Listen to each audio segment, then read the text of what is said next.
Bonsoir, le 30 juin prochain, le Congo fêtera le 50e anniversaire de son indépendance. Le 30 juin 1960 a marqué la fin de 3/4 de siècle de colonisation belge.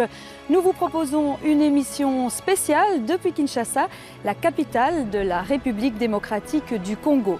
Sans tabou et sans concession, nous verrons ce qu'était le Congo sous la période coloniale, le chemin parcouru depuis 1960, le rôle que la Belgique joue ou ne joue plus dans son ancienne colonie. Nous verrons tout cela grâce à des reportages des journalistes de la RTBF et nous en débattrons avec nos invités tout au long de la soirée.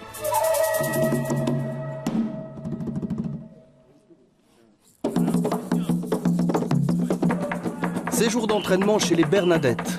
En ligne de mire, le grand défilé du 30 juin prochain à Kinshasa. Des majorettes au Congo, voilà qui était plutôt inattendu. Mais le résultat est séduisant, un véritable concentré d'énergie pure et de rythmes africains. C'est l'anniversaire du pays, on va fêter les cinquantenaires, le jour des jubilés. C'est ça qu'on va fêter, c'est ce qu'on prépare aussi comme des défilés, les chorégraphies pour montrer là-bas. Qui va venir ici? Le roi de Belgique. Et qui d'autre? Je ne sais pas encore si.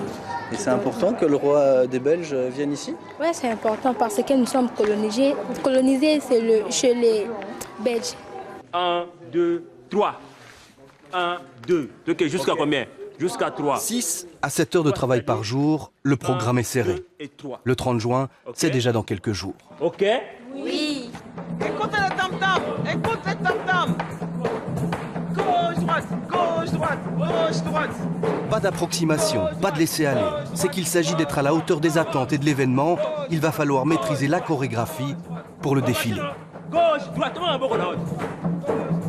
gauche, gauche, tenez, gauche, droite, gauche. Il y a des filles, il y en a 3-4 comme ça, qui n'arrivent pas à avoir le rythme. Ça arrive. Pourtant, c'est très rare pour les Africaines. Dans la tribune des chefs d'État et de gouvernement qui feront le déplacement au Congo le 30 juin, plus d'un devrait en tout cas être impressionné. Car les Bernadettes seront fin prêtes et elles pourront montrer leur talent au monde entier. Nous sommes donc à Kinshasa.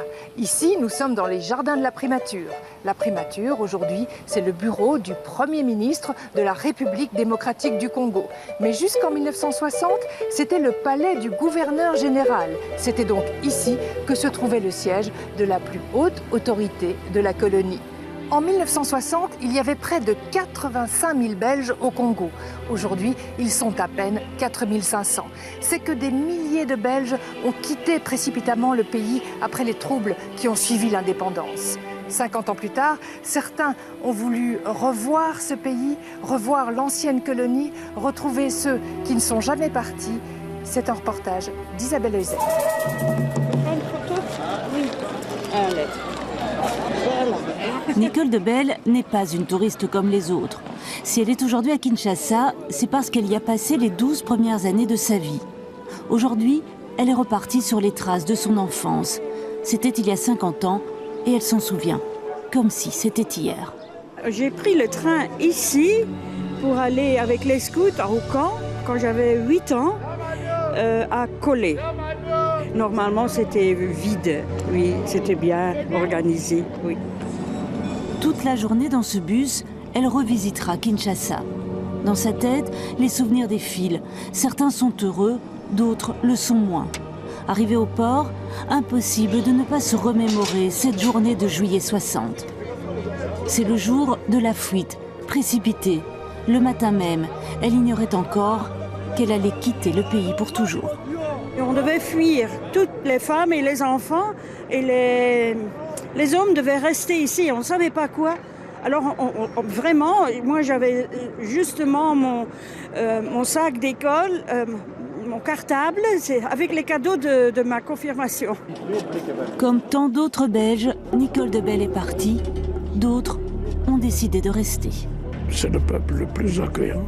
Une bonne part de mon cœur est ici. Ils ont aussi pour moi les plus belles filles d'Afrique. Et je suis prêt à y mourir paisiblement. Deux hommes, deux vies totalement différentes, mais un même amour du Congo. En 60, Jeff Toft a déjà passé 6 ans à Kinshasa. Bonjour mes amis. Il est alors à la tête de sa propre entreprise. Elle était située ici et pour lui à l'époque, pas question de partir. Oh, je n'ai que de bons souvenirs. Et on a de bons souvenirs parce que l'argent qu'on gagne, soi-même, durement, ça a un bon goût. À la même époque, Léon de Saint-Moulin est un jeune prêtre fraîchement débarqué à Kinshasa et c'est là qu'il fait ses premières armes en tant qu'enseignant. 50 ans ont passé depuis. Armoire au trésor. Mais il a encore toujours la photo de sa classe de gréco-latine. Elle était composée en grande majorité d'enfants de colons. L'approche de l'indépendance n'était pas sans problème pour beaucoup de gens et tous ces enfants de colons étaient très difficiles. Ça, certainement que ce n'était pas des classes commodes. Et c'est parce que la vie n'était pas facile tous les jours que Jeff Uthoofd a construit sous sa maison un bunker. Tout y a été étudié dans les moindres détails pour tenir un véritable siège.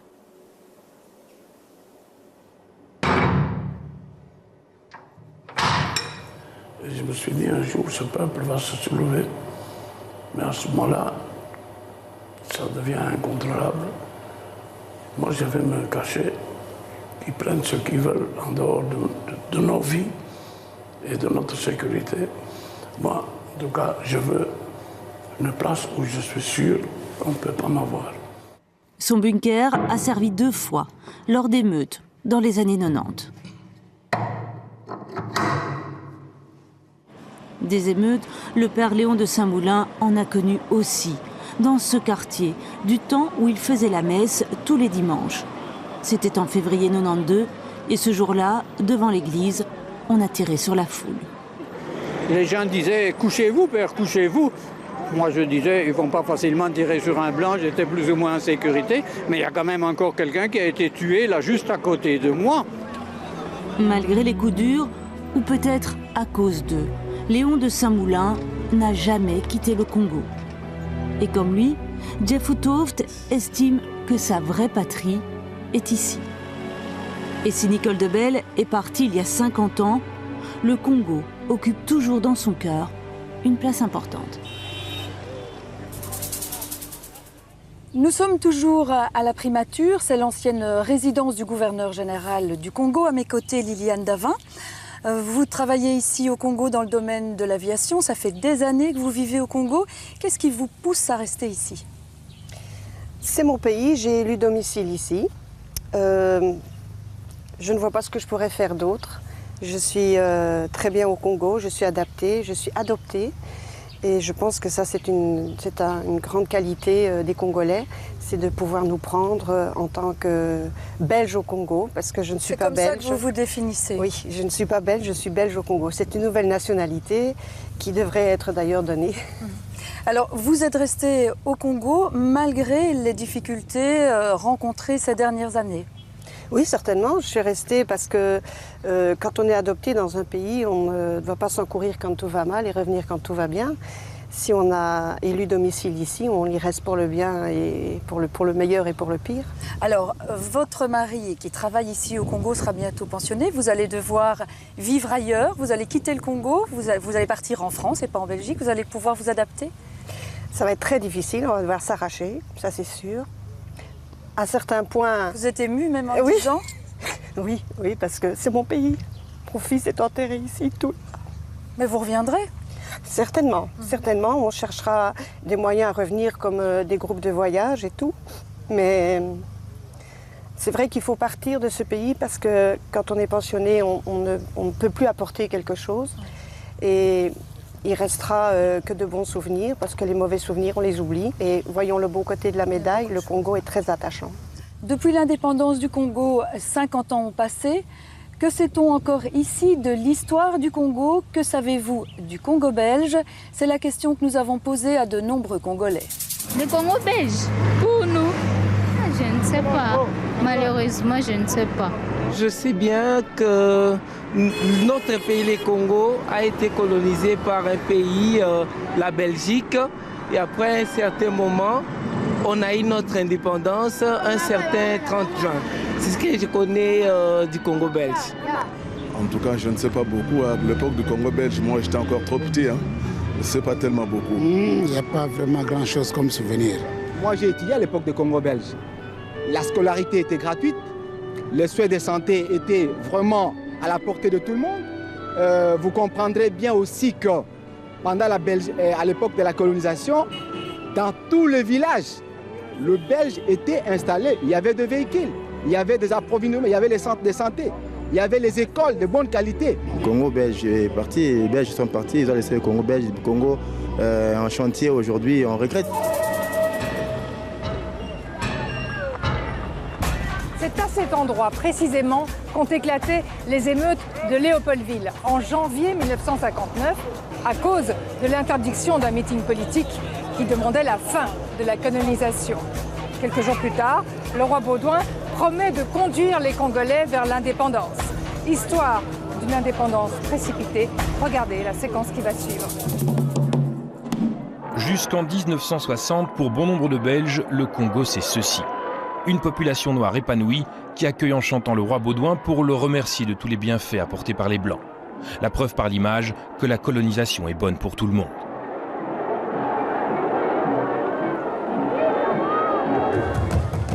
En janvier 1959, cette image idyllique éclate. C'est l'émeute dans la capitale, Léopoldville. Les autorités belges ont interdit une réunion de partis politiques congolais réclamant l'indépendance. Les Congolais brûlent maisons et voitures.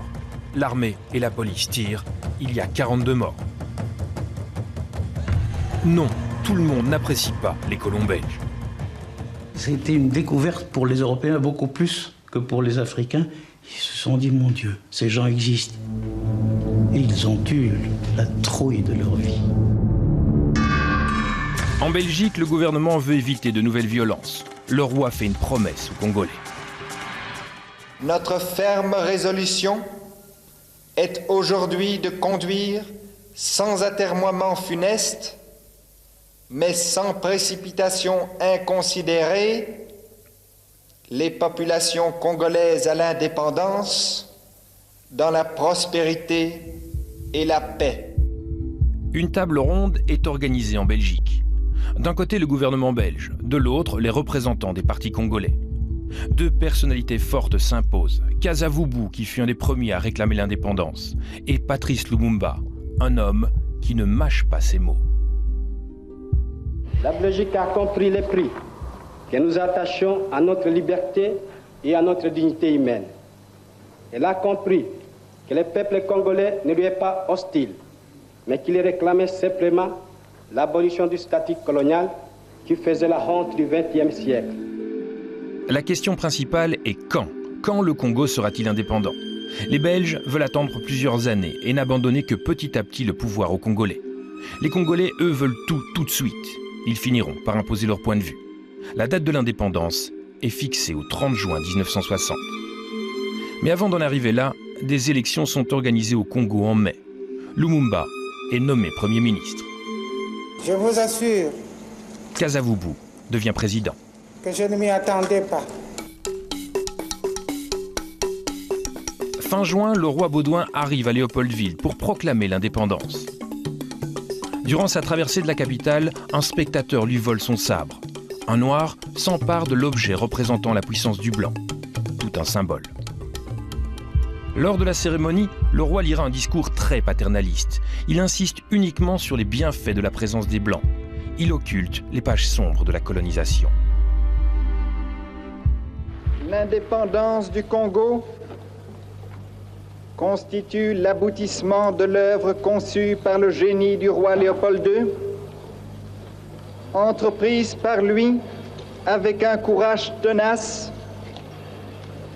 et continuée avec persévérance par la Belgique.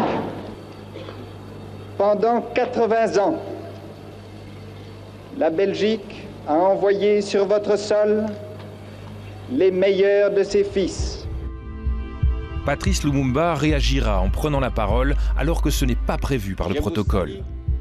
Il rappellera aux Belges présents ce qu'ils n'ont pas envie d'entendre.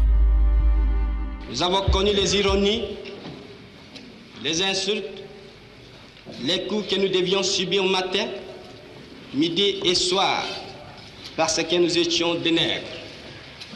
Qui oubliera qu'à un noir, on disait tu, non certes comme à un ami, mais parce que les voeux honorables étaient réservés aux seuls blancs. Dans les jours qui suivent, la situation va se dégrader brutalement. Les soldats de la force publique se révoltent. Ils ne supportent plus d'être commandés par des officiers blancs. Ils veulent de meilleurs grades, de meilleurs soldes. Ils s'en prennent à tous les blancs. Il y a des émeutes, il y a des viols. Ce sont les premiers vols de rapatriement des colons vers la Belgique. Ils m'ont emmené dans un camion où ils m'ont offert un spectacle à travers la cité indigène de Tazeville. Battu, à coups de crosse, j'ai été emmené après au camp militaire. Le résultat, j'ai 2 côtes cassées. Le Congo va se retrouver plongé pendant des années en plein chaos, en pleine incertitude. Une seule chose ne changera plus. Les Belges ne reviendront pas au Congo. À nos côtés, Jean-Marie Mutamba Makombo, vous êtes historien. Léon de Saint-Moulin, vous êtes historien également. Père jésuite, vous êtes arrivé au Congo pour la première fois en 1959. Léon Ngoulou, vous êtes ancien ministre, sénateur, mais surtout vous êtes l'un des pionniers de l'indépendance. En 1960, Léon Ngoulou, vous aviez 26 ans, vous étiez un militant politique partisan de l'indépendance immédiate. Que ressentez-vous ce 30 juin 1960 ? Le 30 juin, c'est la grande joie, c'est l'allégresse, c'est le grand plaisir pour ceux qui ont atteint leur but. Et ce but, c'est la fin de la domination coloniale, la fin de l'autorité blanche, la fin de l'autorité belge. Et c'est ainsi que c'était une hystérie, les gens avaient bu, avaient dansé dans les parcelles, à travers les quartiers. Donc un climat formidable. C'était l'euphorie ? C'était l'euphorie totale. Père de Saint-Moulin, vous étiez ici le 30 juin 1960. Quel souvenir en gardez-vous ? Comme vous avez dit, je suis arrivé ici en septembre, même au mois d'août 1959. Et c'était un vent, j'allais dire, de débandade, la fuite des capitaux et même le départ d'Européens.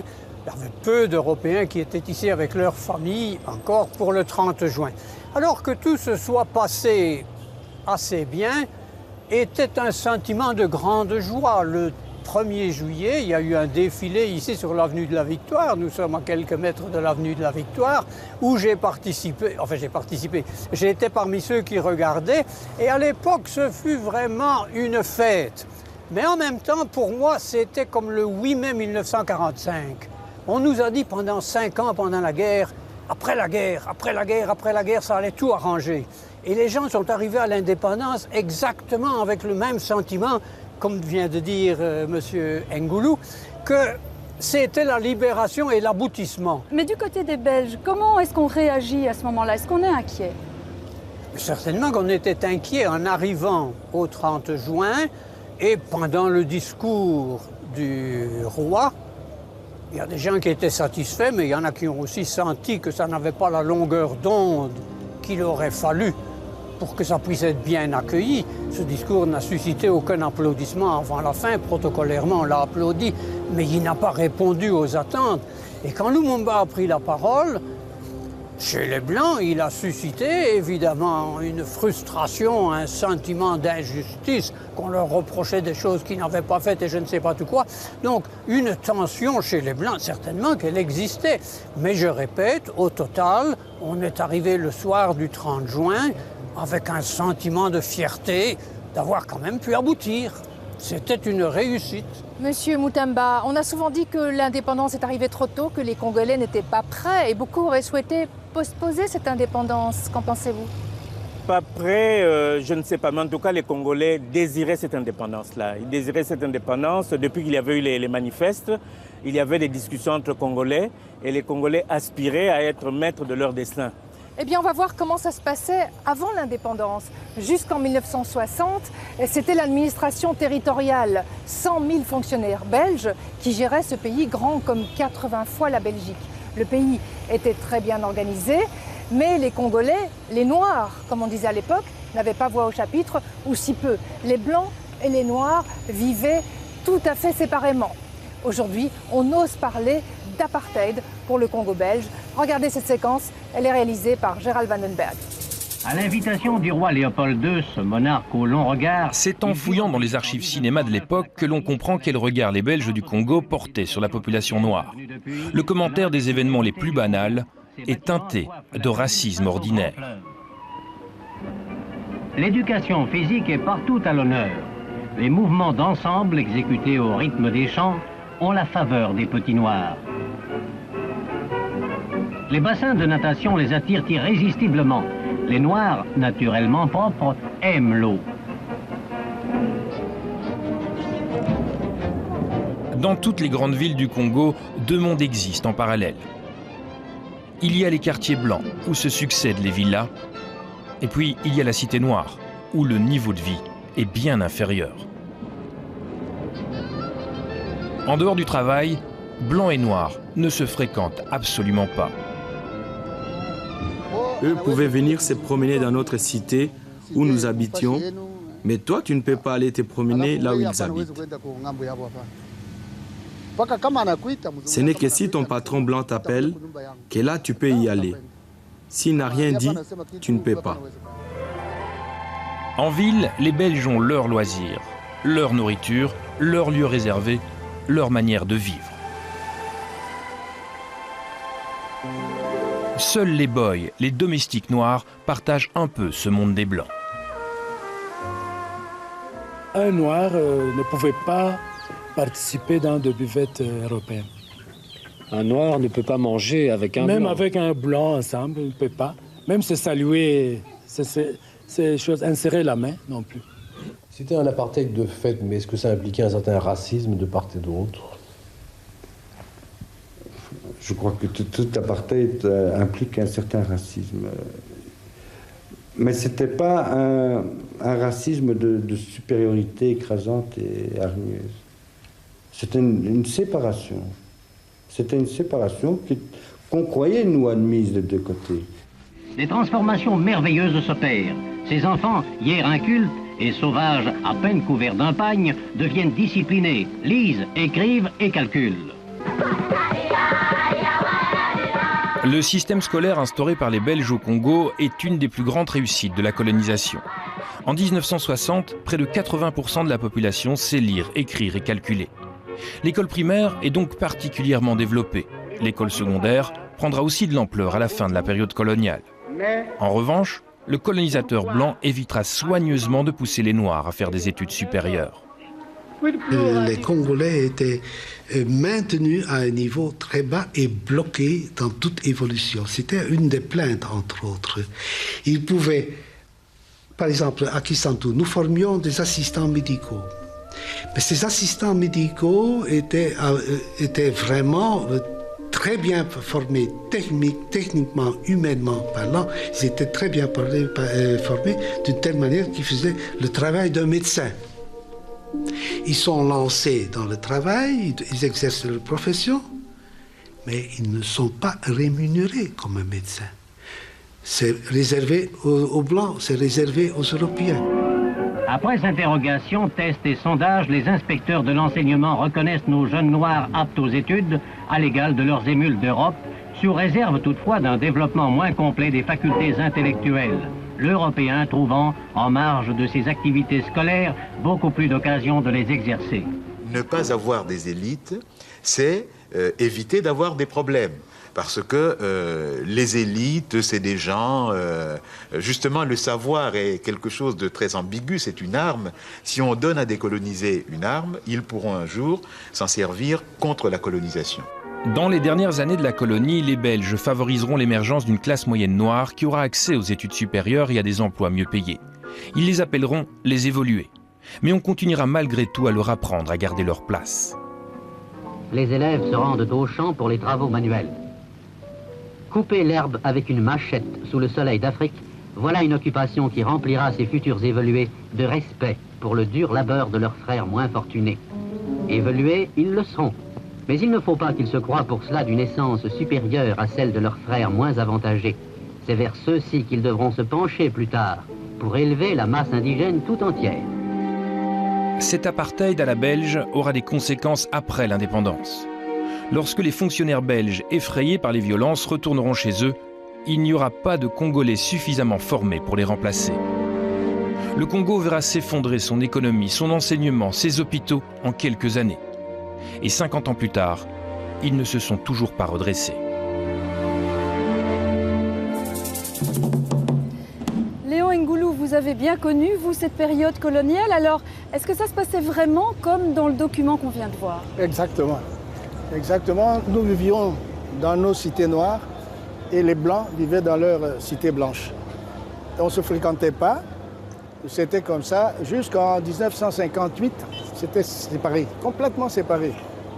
On ne pouvait pas entrer dans les magasins des Blancs. Les Blancs ne venaient pas chez nous. Bon, on était vraiment séparés. Ici au Congo, on parle beaucoup de la chicotte. Est-ce que c'est vrai que les Blancs utilisaient le fouet pour... Oui, on a utilisé longtemps la chicotte. Jusqu'en 1958, je pense. On utilisait la chicotte. À quelle occasion? Bon, à l'occasion des indisciplines. Hein. Quand on n'obéissait pas rapidement, c'était de l'indiscipline. Et l'indiscipline, c'est le coup de fouet. Jean-Marie Moutamba, en tant qu'historien, vous avez beaucoup travaillé sur cette période. Est-ce qu'on peut parler d'apartheid? Bon, quand on parle de développement séparé, c'est ça l'apartheid. Mais les coloniaux qui étaient ici n'acceptaient pas le mot. Il faut dire que l'apartheid, ça ne vaut pas pour les métropolitains. Parce que quand les Congolais se rendaient en Belgique, ils étaient étonnés de l'accueil chaleureux qu'ils rencontraient. De telle manière que certains Congolais croyaient que certains Belges étaient leurs ancêtres morts qui étaient allés se réincarner en Belgique. Donc c'est pour vous dire que ça ne marchait pas comme cela. Père de Saint-Moulin, quand vous arrivez au Congo en 1959, est-ce que vous êtes choqué par ce que vous voyez donc, entre les Blancs et les Noirs? Ça me choque au collège Albert, devenu collège Boboto où j'enseignais. Dans ma classe de 37 élèves, il y avait 5 Africains. On commençait à accueillir quelques Africains, mais c'était l'exception. Est-ce qu'il y avait du racisme chez les missionnaires? Certainement qu'il y en a qui avaient un sentiment de supériorité, à la limite raciale, si vous voulez employer le mot. Tout le monde le trouve un peu déphasé aujourd'hui, mais il y avait quelque chose de ce sentiment-là, oui, de croire qu'on était d'une race supérieure, un peu naïvement. Aujourd'hui, malgré tout ce système ségrégationniste qui existait, beaucoup de Congolais ont la nostalgie de la colonie. Comment expliquez-vous cela? Bon, j'explique cela par, disons, les désillusions de l'indépendance. On voit la situation maintenant, il y a le chômage, il n'y a pas, les soins ne sont pas administrés, disons, comme il faut. L'école est devenue payante, il y a... Bon, disons qu'on compare par rapport à la situation d'avant. Et, ma foi, on regrette ce paternalisme, puisque du berceau jusqu'au cercueil, on était pris en charge par le colonisateur, et on regrette cela. Alors, que reste-t-il aujourd'hui du Congo belge? C'est la question que nous avons posée à des Congolais. Dans les souvenirs, oui, mais matériellement, il n'y a plus rien. Mais oui, tout ce que nous voyons ici, des vieilles maisons, des vieux bâtiments, ça nous rappelle des Congo belges. Tout ce que les Belges nous avaient laissé est en régression. C'est ça le plus grand regret. Ils ont laissé des traces indélébiles sur le peuple, sur la culture. On garde le français, bien que ce ne soit pas forcément une des langues, mais bon, on aurait bien voulu le flamand, mais ça passe, hein, le français à défaut. La Belgique nous a amené la religion, la chicotte. Ah ben, moi j'ai étudié gratuitement à cette époque là-bas. Hein. J'ai fait mes écoles primaires et secondaires à billets et fournitures scolaires sans rien payer de ma famille. Les Belges sont des missionnaires. Ils sont venus ici en mission, mais ils nous ont laissés. C'est dommage. Moi je peux dire que l'héritage politique a été décevant. La formation de l'élite politique congolaise était décevante. Après l'indépendance, les Congolais n'étaient pas préparés. Il n'y avait pas le leadership. Et c'est avec ça qui a fait que le Congo tombe dans le gouffre, dans les chaos.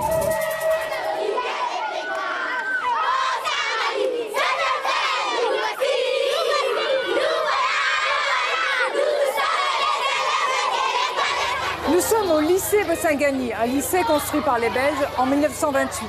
Aujourd'hui, c'est l'une des meilleures écoles de Kinshasa. C'est donc quelque part un peu de l'héritage de la colonie. Il faut savoir qu'en 1960, le Congo est l'un des pays les plus développés d'Afrique. Il y a près de 15 000 écoles, 2200 hôpitaux, 200 000 kilomètres de route. Que reste-t-il de tout ça 50 ans après? Pas grand-chose, si ce n'est une certaine nostalgie mêlée de sentiments pas toujours très positifs. Ceux-là sont bien trop jeunes pour savoir ce qu'était la vie de leurs grands-parents il y a 50 ans, quand le Congo était encore une colonie. Mais Frédéric Makoto, lui, se souvient bien de cette période. Il n'avait que 12 ans au moment de l'indépendance. Et quand aujourd'hui il repense à cette période-là, c'est avec une certaine nostalgie. Et nous regrettons pourquoi les Blancs sont partis. Il fallait continuer, même si on nous fouettait, mais il fallait encore continuer. Cette déclaration est pour le moins étonnante. Et pour l'expliquer, Frédéric Makoto nous emmène d'abord dans l'école où il a fait ses études primaires. À l'époque, elle était dirigée par des Blancs. Et l'enseignement qu'on y donnait était marqué du sceau de la Belgique. Les Noirs apprenaient ainsi le néerlandais et l'histoire de la Belgique. Mais surtout à l'époque, l'enseignement était gratuit. Et ça a bien changé. Il faut avoir de l'argent pour réussir. Quand vous n'avez pas de l'argent pour donner au professeur, le professeur vit dans un état de misère. Il a besoin d'argent pour manger, pour le transport, tout ça. Il faut donner un peu d'argent au professeur. Vous pouvez être intelligent, mais si vous n'avez pas d'argent pour payer les points, vous ne passerez pas, vous allez échouer. Aujourd'hui, il faut payer, outre le Minerval, des tas de frais scolaires, les uniformes, les cahiers. Ce n'est pas donné à tout le monde, alors peu à peu, l'école se vide. Et c'est pareil pour les soins médicaux. Ils étaient gratuits il y a 50 ans. Aujourd'hui, tout est payant. Quand vous amenez votre enfant, vous n'avez pas l'argent. L'enfant risque de mourir parce que vous n'avez pas l'argent. Pour un peu, Frédéric Makoto en oublierait presque l'autre face de la vie coloniale. Avant l'indépendance, manger dans un restaurant comme celui-ci, c'était inimaginable pour un Congolais. Que voulez-vous? C'était la colonisation. L'homme noir était toujours complexé devant un homme blanc. Là où il y a des blancs, il ne peut pas vraiment s'approcher. C'était donc comme ça. Et puis les Noirs ne pouvaient pas sortir comme ils voulaient. Il y avait des horaires à respecter. Après 15 heures, par exemple, le quartier des Blancs leur était interdit. Après les heures de travail, chacun rentre chez lui. On ne peut plus voir les Noirs en ville, là où il y a des Blancs. Parce que là, quand vous y allez, c'est pour déranger les Blancs. Il faut laisser les Blancs tranquilles. À la tombée du jour, après ce voyage dans le passé, Frédéric Makoto rentre chez lui. Sa maison est plongée dans l'obscurité. Comme souvent dans ce quartier populaire, il n'y a pas d'électricité. Et ça aussi, ça lui fait regretter le temps du Congo belge.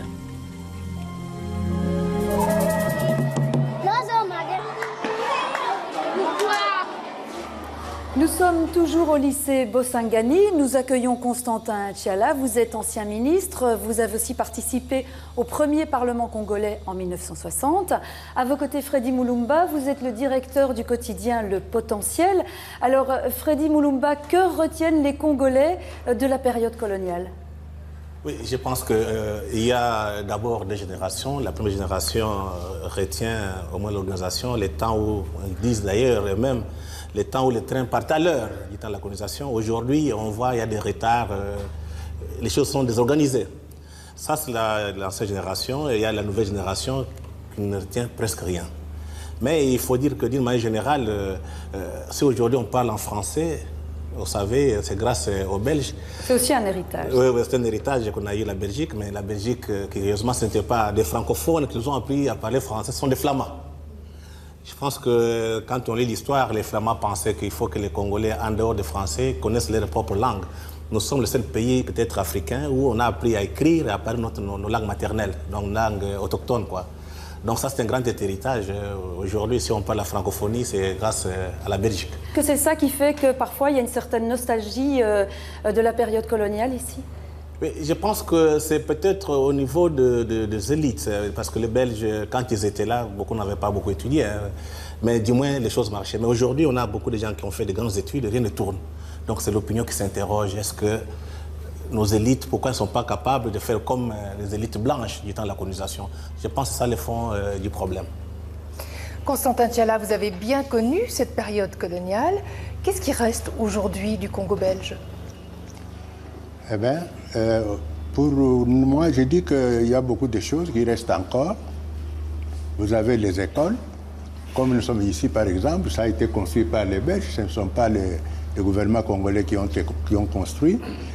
Nous avons les universités que les Belges ont laissées. Nous avons les hôpitaux.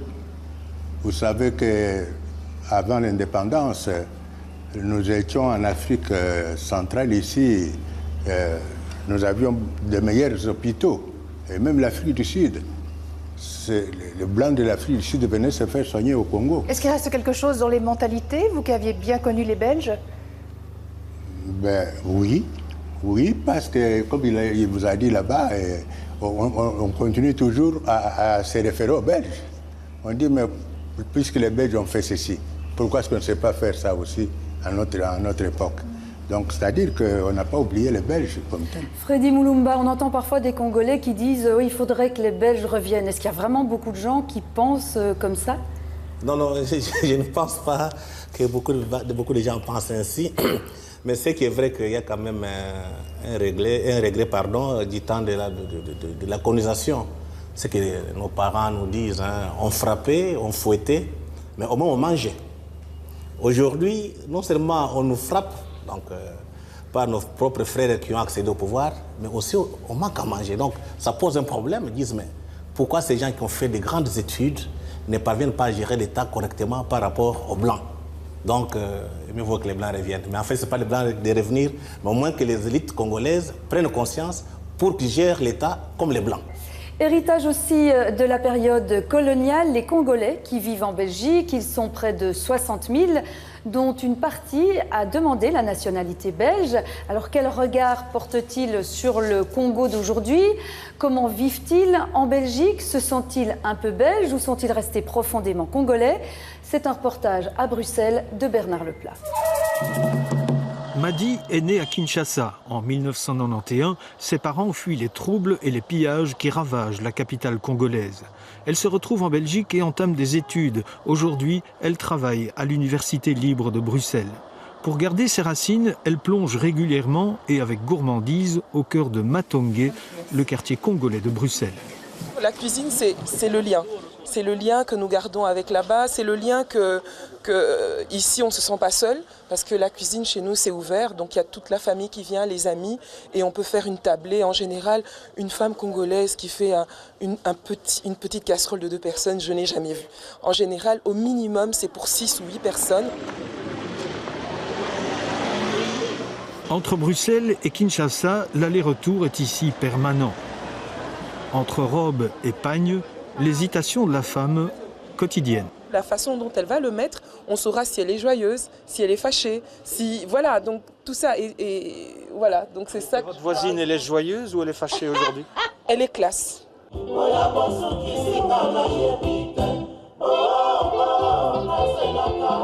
Dans ce temple du look congolais, Madi vient faire coiffer ses 2 enfants. Elle cherche ici bien plus que la simple coupe de cheveux. Ils reviennent ici pour une ambiance, mais aussi pour ce lien social, familial et aussi d'appartenance. Parce que c'est important pour nos enfants de savoir qu'ils sont de quelque part et quand ils viennent ici, notamment en perpétuant, voilà, ça garde le lien. À la maison, Adrien et Émilie n'ignorent donc rien de ce qui se passe au Congo. Ils ont d'ailleurs leur vision des choses. Un pays qui est pauvre. Et aussi, ils n'ont pas d'eau. Et ils n'ont pas de tartines et ils n'ont pas de 4 heures.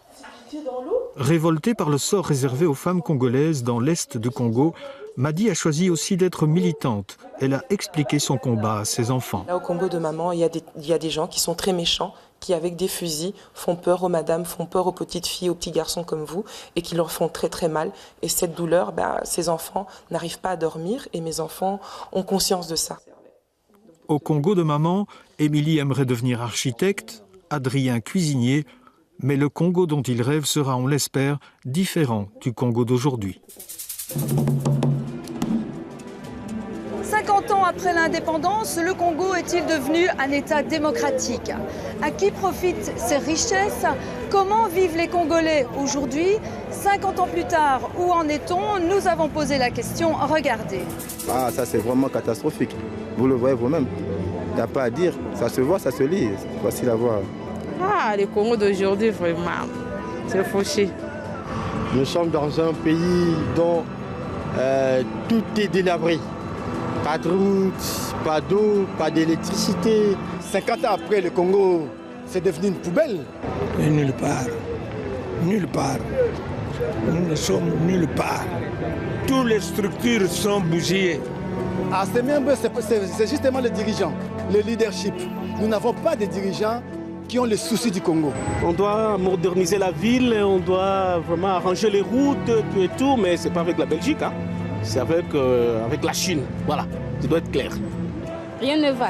Les soins de santé, on ne sait pas y accéder. L'école, les enfants nous ne savons pas envoyer les enfants à l'école. Et puis, nous les fonctionnaires et tous les travailleurs, si pas non payés, mais mal payés, sous-payés. Alors, on doit fêter, qu'est-ce qu'on va fêter? Nous sommes ici en plein centre de Kinshasa. En 1960, la capitale du Congo comptait 400 000 habitants. Aujourd'hui, ils sont plus de 10 millions à vivre dans des conditions souvent extrêmement précaires. À la cité, le quartier populaire de Kinshasa, souvent on ne mange qu'un seul repas par jour. On y vend des morceaux de pain et des demi-poissons. Au Congo, l'espérance de vie est de 46 ans. Dans certains quartiers, il n'y a ni eau ni électricité. Quant aux routes, vous le voyez derrière moi, souvent tout est à faire ou à refaire. Kin la déglingue, c'est un reportage de Régis Deratte. Kinshasa offre à chaque coin de rue un véritable tableau brinque-ballant. Ici, tout est passablement déglingué, vieilli, amoché, usé par le temps. Et pourtant, dans ce chaos apparent, on rencontre des Kinois volontaires et très attachants.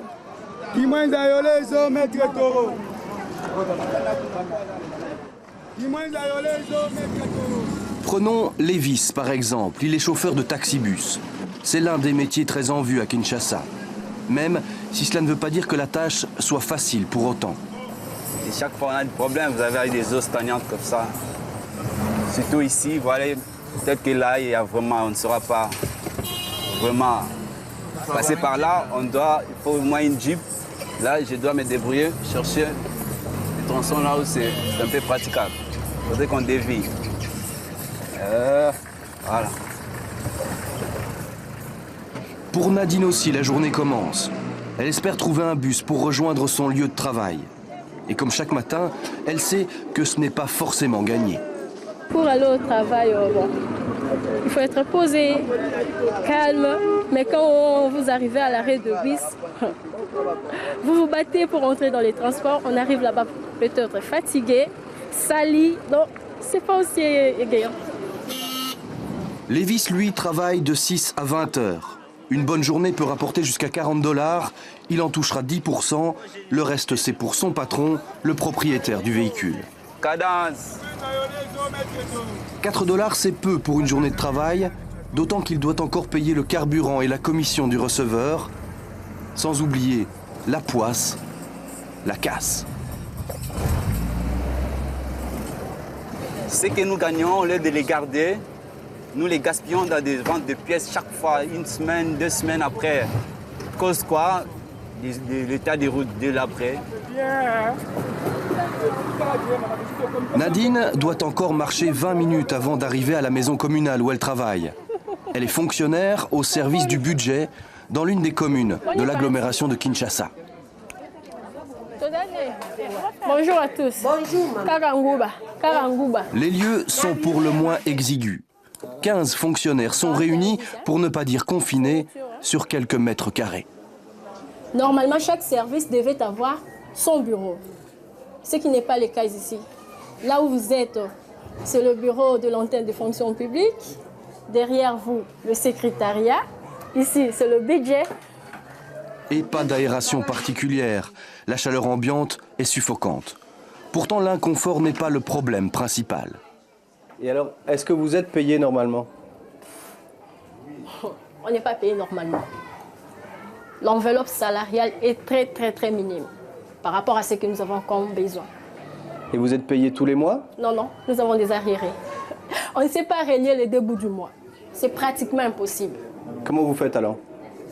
On recourt aux activités secondaires, donc petits commerces, pour avoir ne fût-ce qu'un peu de quoi se mettre sous la dent.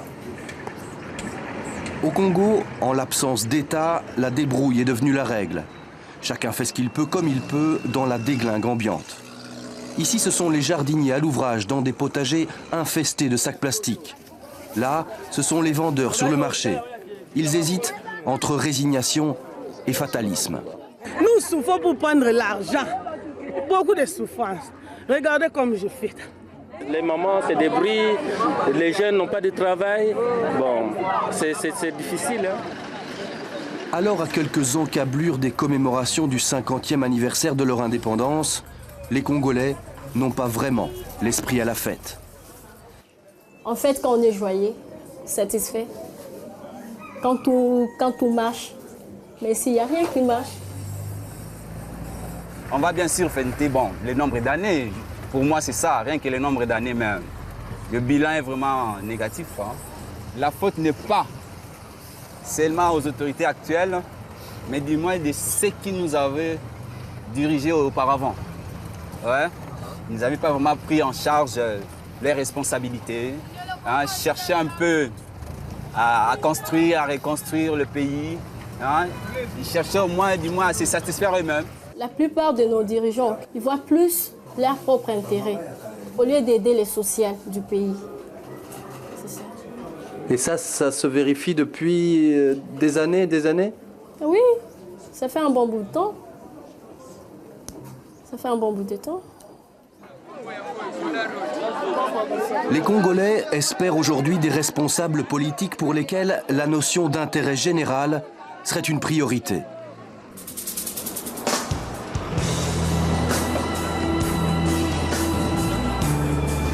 Nous sommes à présent au sommet de la tour Forescom.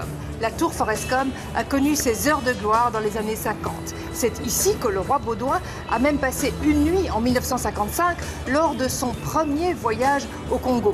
L'immeuble a été conçu par l'architecte Le Corbusier et aujourd'hui, il est un petit peu à l'image du pays. Il a vraiment besoin d'être rénové. Alors, comment en est-on arrivé là? Nous en parlons avec nos invités. Madame Thérèse Olenga, vous êtes ministre provinciale de Kinshasa. Jean-Baptiste Sonji, vous êtes médecin et ancien ministre de la Santé. Jean-Baptiste Sonji, vous avez été travaillé pour le gouvernement. Aujourd'hui, vous êtes très critique envers le gouvernement. Et comment se fait-il que le pays soit arrivé dans un tel état? C'est parce qu'aujourd'hui, nous n'avons pas à la tête de l'État des gens qui ont comme priorité principale l'intérêt commun. Donc on a des responsables, ou que j'appellerais plutôt beaucoup d'irresponsables, dont le rôle principal, c'est qu'ils ne le recherchent pas tous, heureusement. Ils recherchent essentiellement l'enrichissement rapide. Et quand vous voyez notre pays aujourd'hui, il n'existe pas de politique de développement. C'est-à-dire quand vous voyez tous les problèmes qu'il y a, mais vous ne voyez pas une réponse précise par rapport à un problème correctement diagnostiqué. Vous parlez de la corruption, donc vous voulez dire que les responsables cherchent surtout à s'enrichir via la corruption? Il y a ça, il y a la corruption, il y a surtout le manque de vision, de projection pour l'avenir du pays. La corruption, elle est très forte. Et je vais vous donner quelques exemples pour illustrer que la corruption fait partie vraiment du mode de gestion. Pendant la transition R+4, l'un des 4 vice-présidents à qui on avait affecté une villa pour laquelle le gouvernement avait fait le devis, et on demande au ministre des Finances de libérer les fonds, ça traîne, et le vice-président s'enquiert auprès du ministre des Finances concerné, pourquoi il ne libérait pas l'argent. Il dit, écoutez, avant de libérer, j'aimerais avoir 10% sur le montant prévu, ce que le vice-président évidemment refuse, et il va voir le président de la République, à qui il donne cette information et le président de la République demande qu'est-ce qu'il faut faire. Voilà déjà, c'est-à-dire que le président de la République apparemment ne sait pas ce qu'il doit faire face à un Premier ministre qui demande, qui rançonne un autre membre du gouvernement. Madame Olenga, vous faites partie des dirigeants de ce pays. Comment est-ce que vous réagissez à ces accusations de corruption ? Par rapport à la corruption, c'est un fait de société. Il n'est pas particulier à la République démocratique du Congo. Et moi, je m'insurge quand on a tendance à particulariser. Je pense que nous devons rechercher dans les plus profonds de nous-mêmes et de la part de chacun, que chacun prenne conscience et que chacun prenne ses responsabilités. C'est presque devenu un mode de vie ici, la corruption. Oui, mais c'est à tous les niveaux. Quoi. Oui, malheureusement, à tous les niveaux, et nous devons briser cela. Et je pense que la volonté manifeste du chef de l'État est là, avec la tolérance zéro. Qu'est-ce qu'on fait concrètement? Parce qu'on nous dit toujours il y a la tolérance zéro, mais concrètement, comment est-ce que ça se passe? Concrètement, chaque responsable, à son niveau, remplit son devoir comme il doit le rendre, et il s'organise pour que ses collaborateurs en fassent autant. Et je vais prendre à mon niveau, au niveau où je travaille, au niveau de mon ministère, j'ai fait l'effort qu'il faut. Et je veux que ceux qui travaillent avec moi fassent de même et que cela se passe de personne à personne.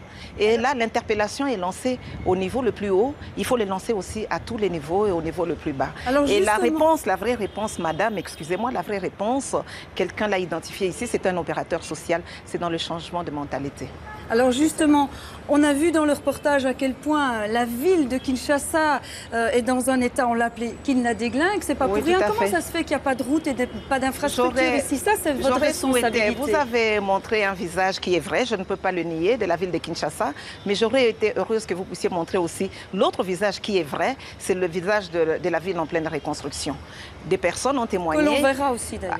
Que l'on verra, Dieu merci de me rassurer. J'ai vu des jeunes gens dire depuis qu'ils sont nés, c'est la première fois qu'ils voient des grands travaux. On n'a jamais vu ça dans la ville. L'autre sujet qui fâche, c'est l'évolution politique du Congo. Les premières élections démocratiques ont eu lieu en 2006. Les Congolais ont voté massivement et il y a une vie politique dynamique à Kinshasa. Mais les Congolais vivent-ils pour autant dans un pays démocratique? Jugez plutôt.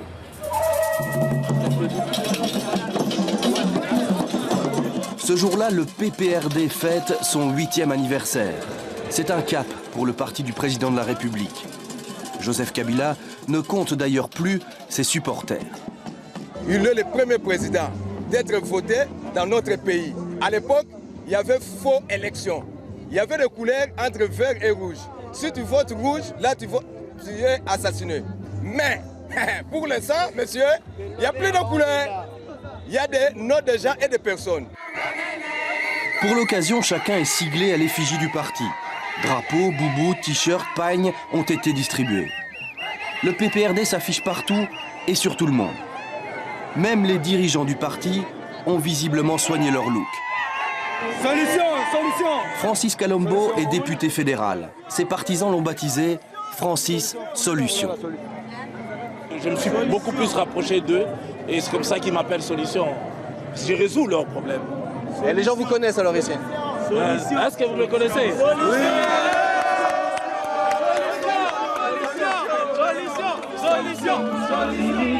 La salle de meeting est comble. Tout ce que le parti présidentiel compte de hauts représentants a fait le déplacement. Joseph Kabila. Placé à la tête de l'État en 2001, Joseph Kabila n'a véritablement été élu qu'en 2006, à la suite d'élections présidentielles. La démocratie est en marche. La démocratie, c'est un processus.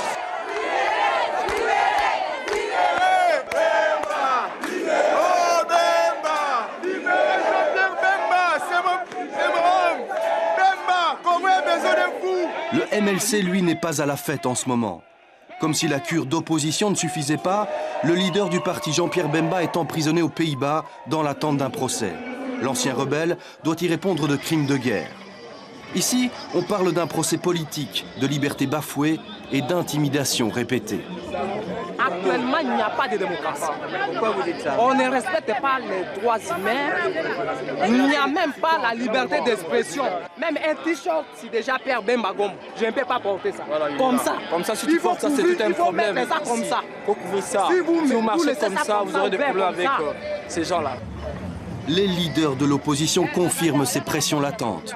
Adam Bambolo est député pour le MLC. Ceux qui sont à l'intérieur dans les provinces sont intimidés à longueur de journée. On arrête les présidents des fédérations, on les met en prison, on ne les relâche pas, il n'y a pas d'enquête, il n'y a rien. Alors, démocratie naissante ou vestige de l'ancien régime, dans le Saint des Saints à l'Assemblée nationale, chacun trouve en tout cas sa place.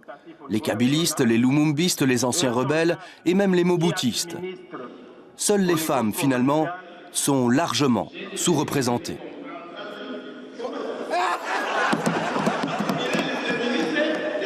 Mais à l'heure où les débats sur le tourisme et les droits de douane animent l'Assemblée, une rumeur fait son chemin dans les coulisses du Parlement. La majorité, dit-on, veut modifier la Constitution pour que la fonction présidentielle ne soit plus limitée à seulement 2 mandats. L'opposition politique condamne la tentative insidieuse de violer intentionnellement l'esprit et la lettre de l'article 220. La crainte serait alors de permettre à Joseph Kabila d'être réélu à vie. Le nombre et la durée des mandats du président de la République ne peuvent faire l'objet d'aucune révision constitutionnelle sous peine de haute trahison. Les accusations de l'opposition sont graves, la presse embraye, la majorité dément. Personne n'a parlé de la prolongation du mandat du président de la République. Je dois vous dire que c'est du sensationnel. Personne n'a évoqué, personne n'a dit, personne n'a évoqué, personne n'a dit. Et c'est la fin d'une journée agitée pour les députés, l'heure de retourner au bercail. Devant le palais du peuple, les chauffeurs font tourner les moteurs. Monsieur le député, alors une quand même toute belle voiture là. Ah oui, bien sûr. Elle est belle. Hein. Combien coûte une voiture de ce type-là? Je sais pas, vous êtes en Europe. Nous, moi, je l'ai acheté ici. Je crois que pas trop cher quand même. Il faut avoir le moyen pour mieux faire la politique en République démocratique du Congo. Pour certains, je pense pour ceux qui veulent vraiment le faire. Sinon, vous êtes affamés, vous n'avez pas assez de moyens. Je pense que l'objectif est de faire plaisir à la population, de m'occuper de la population, comme l'a fait tant d'autres, le maire Teresa et les autres. En fait, je suis le maire Teresa de la politique en République démocratique du Congo. Francis Kalombo est aussi un homme d'affaires. Il ne fait pas de la politique pour s'enrichir personnellement, se défend-il. Il était riche avant d'accéder au pouvoir, dont acte. Au Congo, les différences sont visibles, énormes entre les élus et la population. Les nécessiteux sont partout et c'est vrai que les députés, quelles que soient leurs affinités politiques d'ailleurs, sont sollicités de toutes parts. Moi-même, étant issu d'un milieu pas très riche, je comprends, je reconnais que ce n'est pas une bonne méthode, mais à mon corps défendant, je suis obligé de puiser dans ma caisse personnelle, dans mes affaires privées pour faire face, tant soit peu, aux revendications ou bien aux doléances de la population. Alors le système ne crée-t-il pas une confusion entre mission politique et caisse de solidarité? Aux consultations de l'honorable Francis Kalombo, la cour d'attente en tout cas est comble tous les vendredis. Les habitants de Kinshasa viennent interpeller leurs députés. Bonjour maman. Ça va? Et souvent, solliciter sa générosité. Je suis venue vous demander l'aide compte tenu de ma situation à la maison. J'ai 5 enfants, mon mari ne travaille pas. Mais est-ce qu'il cherche du travail, votre mari? Il fait des coups de main. Les Kinois se présentent avec leur lot de problèmes et de difficultés. Le député passe des coups de fil, fait jouer ses réseaux et mobilise ses relations. Bon, moi, je peux vous donner le peu que je pourrais avoir, comme ça peut vous permettre... Souvent, il mettra la main à la poche. Ici, $100. Hein? Et puis, bien gérer, puisqu'il ne suffit pas de croire qu'à chaque fois, on peut pouvoir le faire. Il n'y a pas de sécurité sociale ici. L'assurance maladie n'existe pas. Il n'y a rien. Donc, il faut qu'il y ait quelqu'un. Alors, face à ces vides-là, où peut-être la famille est démunie, les gens font recours à nous. Est-ce que c'est ça, acheter une popularité? Non, je ne pense pas. 1, 2, 3, 4, 5, 6, 7, 8, 9, 10, 11, 12, 13. Et bien voilà, donc il reste $1 300. $1 300. Le budget de la journée ne sera peut-être pas suffisant pour contenter tout le monde. Mais en attendant une véritable politique sociale au Congo, Francis Solution gère simplement l'urgence. Il déclare ne pas avoir d'alternative.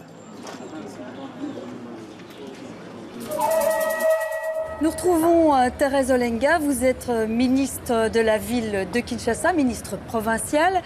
Vous nous avez rejoint, Thomas Louaka, vous êtes député, vous êtes aussi secrétaire général adjoint du MLC, le principal parti d'opposition. Alors Thérèse Olenga, est-ce qu'il vous arrive vous aussi de devoir, comme dans le reportage, comme on vient de le voir, de devoir mettre la main à la poche et de donner ?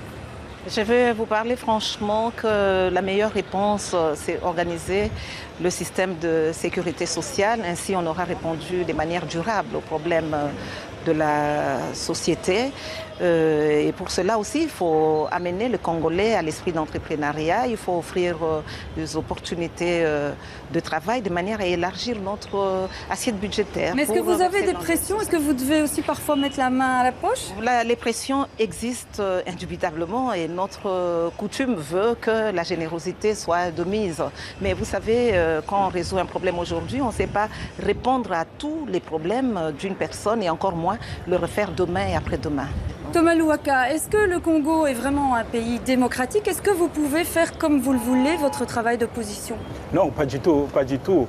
En fait, il y a un malentendu même sur la démocratie. Nous sommes allés aux élections en 2006, nous les intellectuels, les évolués, comme les Belges appelaient un peu l'élite.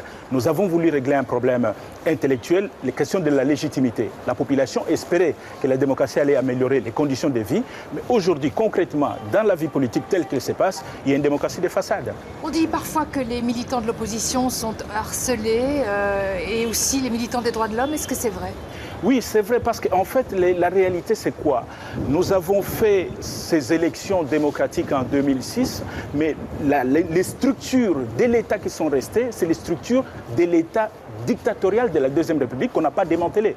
Et les structures et les mentalités sont restées en place. Aujourd'hui, les agents des services de renseignement se comportent en police politique, comme à l'époque du maréchal, surtout à l'intérieur du pays. Au niveau national, je peux vous donner un exemple pour vous dire que quand on dit démocratie, liberté de langage, je ne passe pas sur la télévision nationale parce que je suis de l'opposition. Mais dans la rue, les gens sont quand même très critiques, hein. On peut quand même dire beaucoup de choses.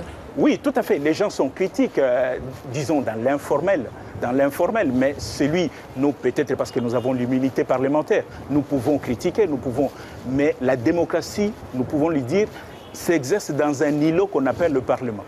Thérèse Olenga, on dit parfois que les droits de l'homme ne sont pas respectés, surtout dans le pays, il ne faut pas trop critiquer. Vous observez la population, observez la presse, observez la télévision, observez ce qui se passe. On n'avait jamais autant parlé, autant critiqué qu'on le fait aujourd'hui. C'est vrai, effectivement, mais parfois... nous avons des structures aujourd'hui et nous avons des institutions telles que le Parlement, le milieu par excellence, où on peut apporter une voix contraire. Et dans les médias, cela se fait. Il ne faut pas confondre la possibilité d'organiser chaque manifestation quand on le veut, surtout qu'il y a tellement d'initiatives qu'on peut en avoir 4, 5, 6, 10, le même jour, à la même heure, pratiquement aux mêmes endroits. Ça suppose qu'il faut une prise en charge sur le plan sécuritaire. Et là, on dit non, il faut doser, il faut régulariser, il faut harmoniser. Peut-être que la situation dans le pays, Monsieur Louaka, est différente de celle de Kinshasa.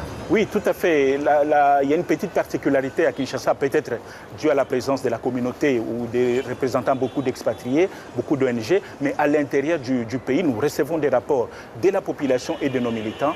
La situation sur les droits de l'homme est catastrophique.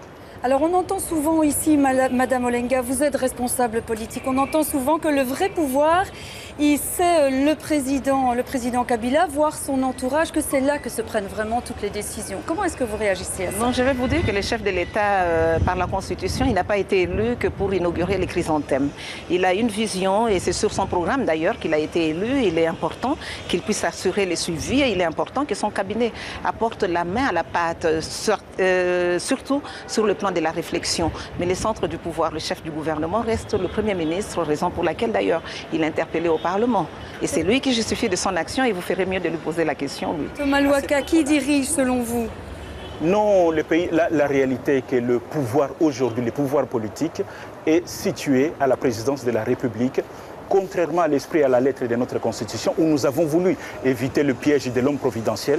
On a l'impression que la majorité actuelle verrait nous ramener vers un homme fort, un homme providentiel, qui serait Joseph Kabila. Alors le Congo est sorti récemment de 10 années de guerre, mais la situation reste critique dans plusieurs régions. Avec ses 10 000 km de frontières, ses 9 pays voisins, le Congo doit pouvoir compter sur son armée et sur ses 120 000 soldats. Mais le pari est loin d'être gagné. Voyez ce reportage. À 4 heures de route de Goma, l'armée congolaise est en opération pour couper la retraite à des rebelles hutus rwandais toujours actifs dans la région.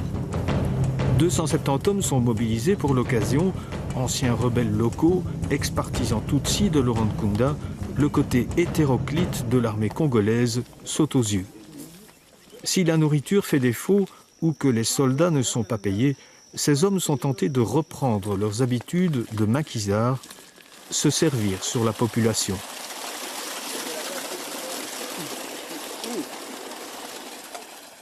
Je viens du CNDP de Laurent Nkunda. Notre intégration dans l'armée congolaise s'est plutôt bien déroulée. Le seul problème que nous rencontrons maintenant, c'est l'argent. Notre solde n'est jamais payé à temps. Est-ce que c'est le chef militaire qui donne l'argent ou c'est quelqu'un d'autre?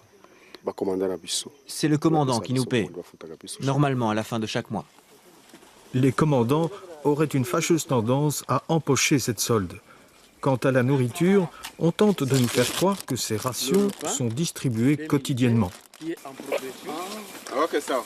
Et il y en a pour tout le monde? Oui, c'est pour tout le monde. Ça, c'est pour faire le feu. Et vous avez quelques boîtes dedans. Papier mouchoir.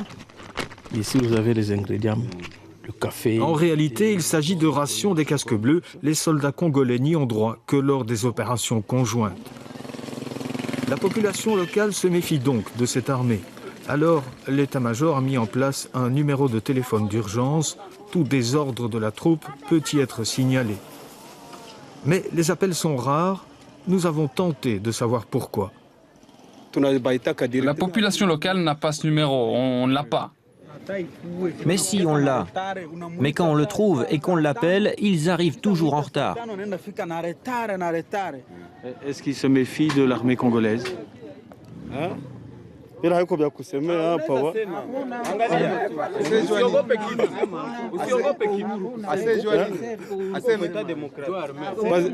Ce sont les militaires eux-mêmes qui viennent vers 19, 20 heures, un peu partout dans le quartier pour piller les gens.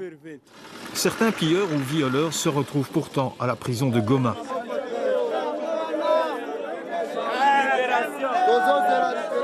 Je me suis promené le soir, je me suis croisé avec une demoiselle, c'était tout un groupe de demoiselles, elles étaient 5.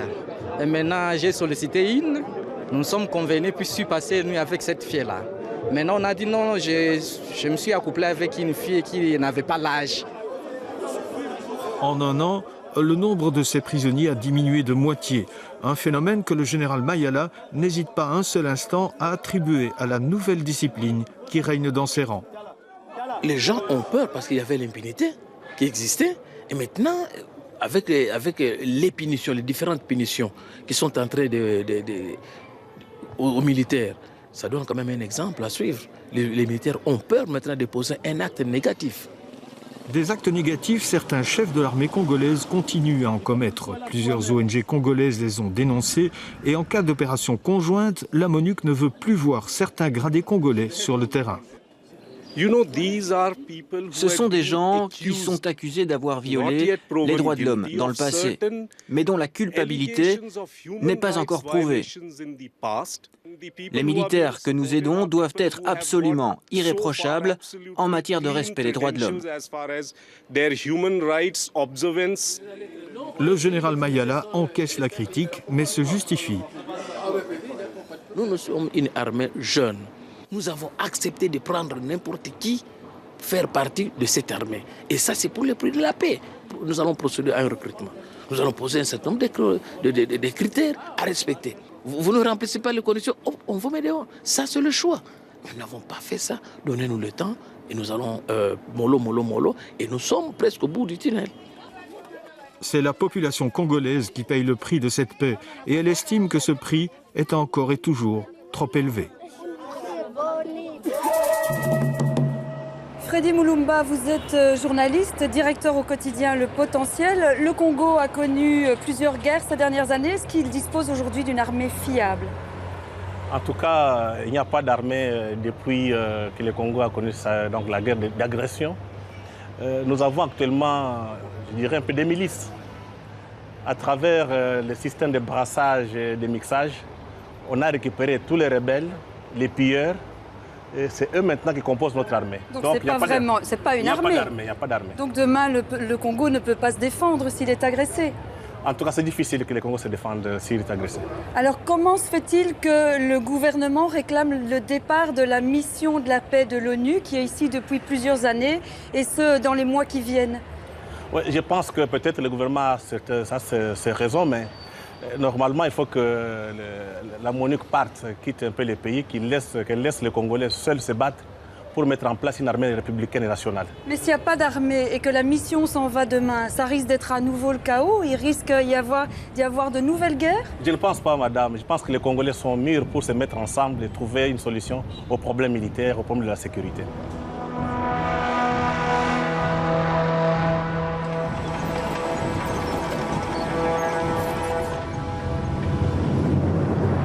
Sans l'aide internationale, le Congo ne pourrait pas survivre. Parmi les donateurs, il y a l'Union européenne, la Banque mondiale ou encore les pays amis comme la Belgique qui donnent environ 120 millions d'euros par an. Mais depuis quelque temps, de nouveaux partenaires sont apparus, comme la Chine par exemple. Ce sont les Chinois qui construisent par exemple cette route. Mais c'est donnant-donnant. En contrepartie, la Chine a négocié l'exploitation de mines de cuivre avec à la clé des recettes pour 3 milliards de dollars. Les Chinois, nouveaux amis du Congo, c'est un reportage de Bernard Leplat. Boulevard du 30 juin, l'artère emblématique de la capitale congolaise. En prévision du 50e anniversaire de l'indépendance, le boulevard est devenu un énorme chantier. Depuis la gare où l'on construit un vaste complexe de bureaux jusqu'au quartier des ministères à 5 km de là, le va-et-vient des bulldozers et des pelleteuses est permanent. Les ingénieurs qui sont à la manœuvre sont tous chinois. Ils n'apprécient pas la présence d'une caméra. Les ouvriers congolais eux-mêmes sont peu bavards. Les Chinois sont venus ici pour nous aider. Mais on travaille de 7h à 18h. On nous paye des dollars. Ces quelques tentatives de dialogue se terminent en général par un contrôle de police. Alors, pour accéder au chantier de l'hôpital du cinquantenaire, nous demandons l'autorisation de l'Agence congolaise des grands travaux, maître d'œuvre du chantier.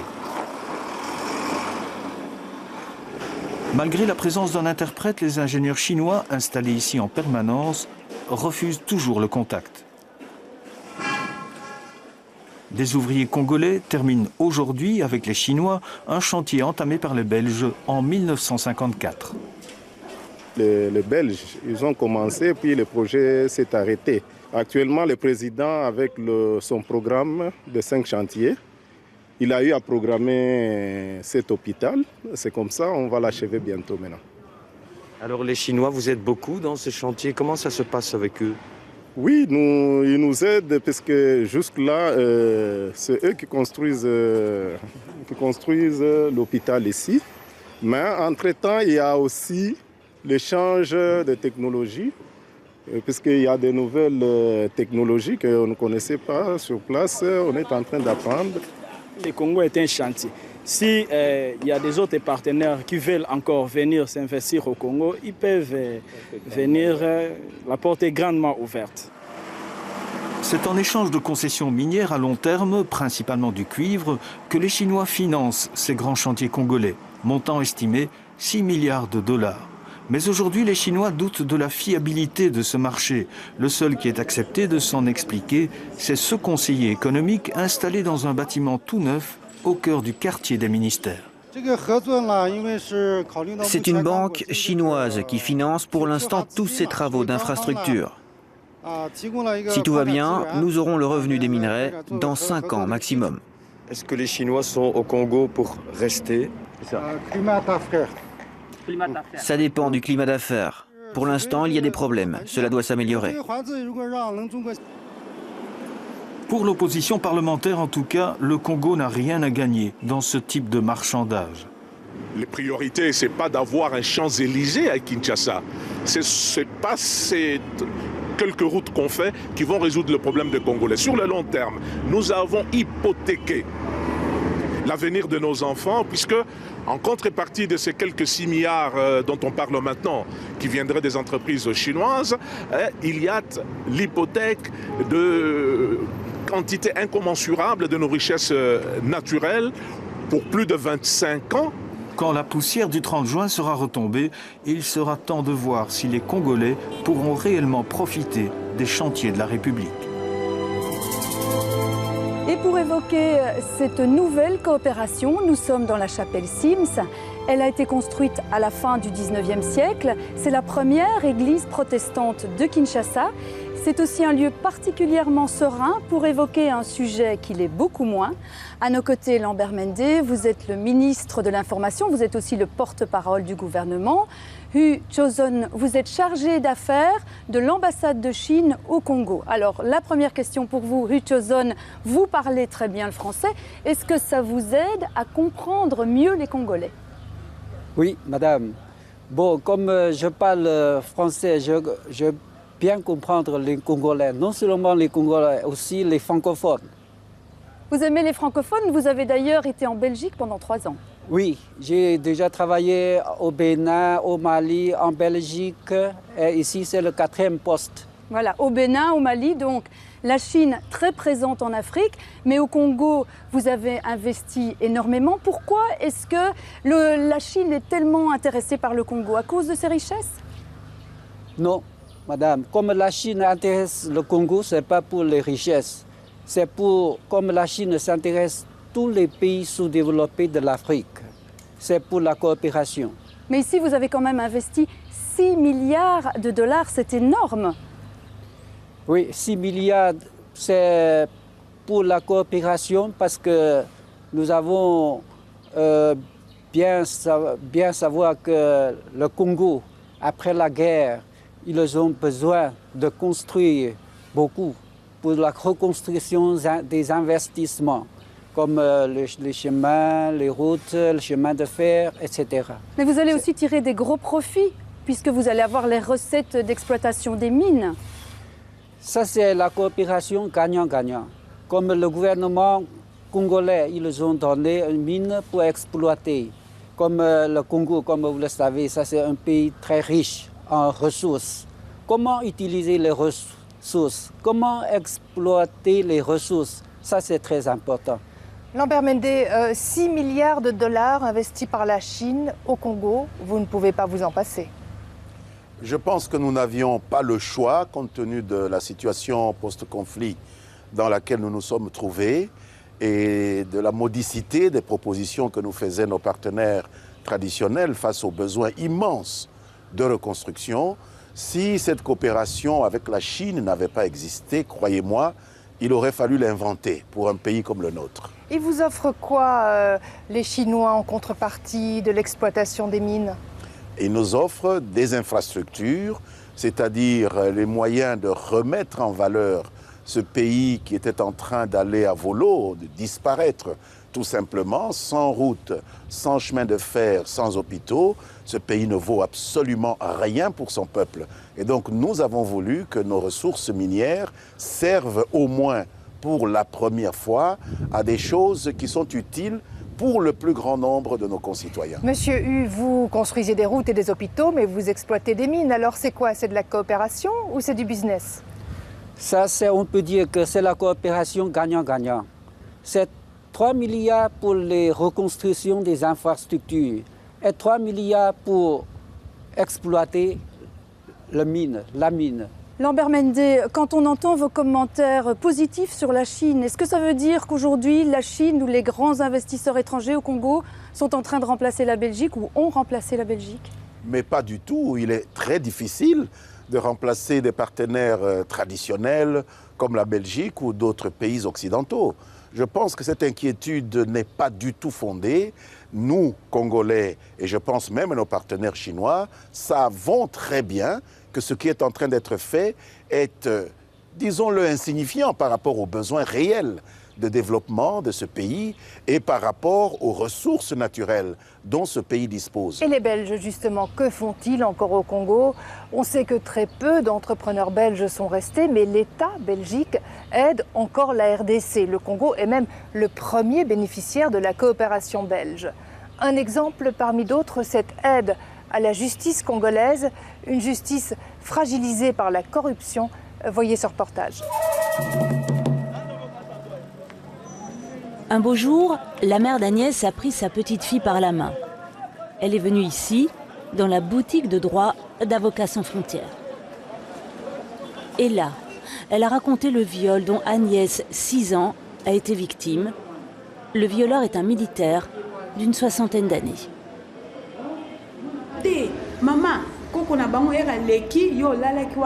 Elle m'a dit que le grand-père d'une de ses amies l'a emmené chez lui. Il s'est déshabillé, il lui a retiré ses vêtements et il a mis son sexe en elle. Moi, je n'ai pas d'argent. C'est pour ça que je suis venue ici. Le violeur, lui, a les moyens de se payer un avocat. En fait, c'est un dimanche à la messe que la mère d'Agnès a pris sa décision. Dans certaines paroisses, à la fin de l'office, 2 membres d'Avocats sans frontières prennent la parole. Ils viennent expliquer aux fidèles le fonctionnement de la boutique de droit. La boutique de droit est un endroit où on peut demander gratuitement des informations juridiques. Alors, tous les dimanches, c'est pareil. La messe est à peine terminée qu'un bureau est installé juste à côté de l'église. Et très vite, les bancs se remplissent. Ils sont nombreux à venir demander un conseil, ils le sont beaucoup moins à aller jusqu'au bout de la procédure. Car beaucoup n'ont pas confiance en la justice à cause de la corruption qui la gangrène. C'est un combat. Arriver à bannir la corruption dans la justice, c'est vraiment un combat. Il ne faut pas qu'ils se découragent, c'est tout à fait normal. Au ministère de la Justice, pourtant, on clame haut et fort que l'on combat la corruption. C'est écrit sur le pagne des secrétaires, mais les résultats ne sont pas encore à la hauteur des espérances. Pour le ministre, l'aide internationale s'intéresse trop peu à la justice. Mais est-ce que dans un pays comme le Congo, 60 millions d'habitants, est-ce à la justice que l'Europe apporte assez? Je dis non, et c'est dommage. Tout se passe comme si tout le monde veut qu'il y ait la justice, mais personne ne fait rien pour y mettre quelque chose. C'est curieux. Tripé, chambre 4, salle 2. Tripé, chambre 4, salle 2. Pour illustrer ce manque de moyens, nous nous sommes rendus dans un des tribunaux de grande instance de Kinshasa. C'est un des moins mal lotis. Et pourtant, la visite que nous fait faire son président est édifiante. Il n'y a pas d'ordinateur, seulement quelques machines à écrire, venues d'un autre siècle. Et dans les greffes, il faut plusieurs jours avant de mettre la main sur un dossier. Donc, voilà ce que je vous ai dit, que nos dossiers sont par terre. Et avec la pluie qui sointe à tout moment, voilà. Et quand on garde les dossiers comme ça, c'est pour qu'on peut, avec un peu de temps, on puisse les perdre. Et pour lui, ce manque de moyens, c'est la porte ouverte à la corruption des magistrats. Nous avons dit que les juges ne doivent pas avoir les mains longues, c'est-à-dire pas commencer à demander l'argent au parti. Le juge doit avoir la main rétrécie s'il veut rendre un jugement équitable. Du tribunal, nous partons à la prison de Kinshasa. Chaque semaine, Avocats sans frontières se rend au centre pénitentiaire de Makala. C'est une prison à ciel ouvert, sans portique de sécurité, sans parloir. Les avocats y rencontrent des détenus pour une première prise de contact. Nous n'avons pu filmer que l'endroit où cette rencontre a lieu et encore, une pièce spéciale a été aménagée pour notre venue. Ici, il n'est pas rare que les prisonniers attendent des mois, voire des années, avant de passer devant une juridiction. Selon Avocats sans frontières, il y a d'ailleurs dans les prisons près de 90% de personnes qui n'ont pas encore été condamnées, et ce n'est pas la seule aberration. Il y a des personnes qui sont en détention provisoire et qui pensent l'être toujours alors qu'elles ont été condamnées et ne connaissent pas la sentence. D'autres ont été acquittés, se trouvent toujours en prison, et puis d'autres purgent finalement une détention préventive beaucoup plus longue que la condamnation en elle-même. Ce jour-là, la grand-mère de Frida est venue au bureau d'Avocats sans frontières. Elle est venue raconter le viol dont sa petite fille de 8 ans a été victime et elle espère bien que ce crime ne restera pas impuni.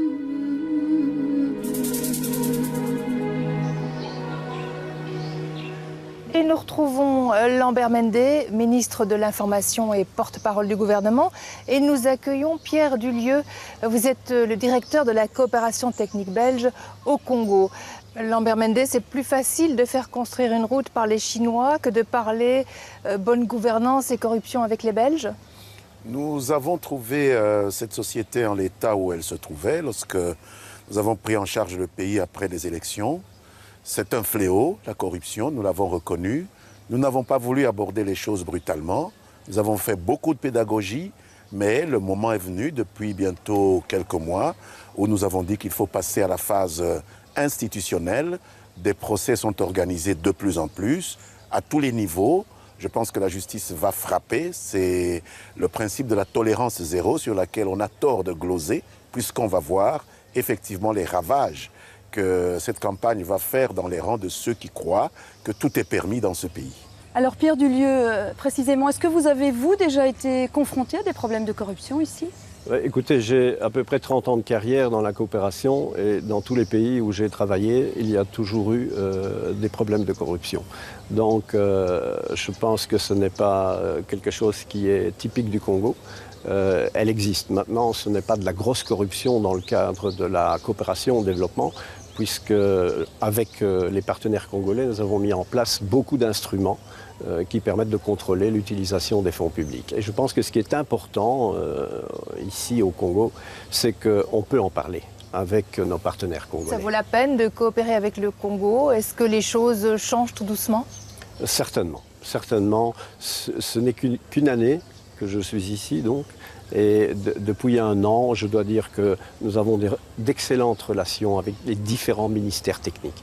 Nous avons des experts qui travaillent au sein de ces différents ministères techniques et je constate qu'il existe au sein de ces ministères techniques des Congolais qui regardent vers l'avenir, qui ne traitent plus avec la Belgique comme avant, mais qui se tournent vers le futur. Et nous aussi, c'est ce que nous devons regarder, c'est le futur du Congo.